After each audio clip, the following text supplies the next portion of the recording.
আপনার নাম কি? বাদশা মিয়া। আরে আপনি তো আগে থেকেই বাদশাহ।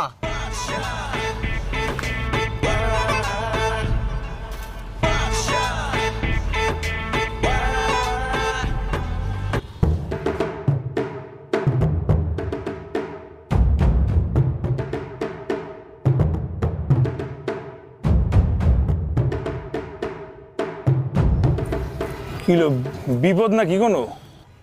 আরে কি এর বিপদ? আপনি তো রাজপুত্র, আপনি আসাম রাজ্যের রাজপুত্র। আপনার নামে 3টা মানিমণিক্যর পাহাড় আছে, 3টা জলাশয় আছে, অজস্র ধনরত্ন। আপনি তো আসাম রাজ্যের বংশধরের শেষ রাজপুত্র। যান আমি হ্যাঁ, যা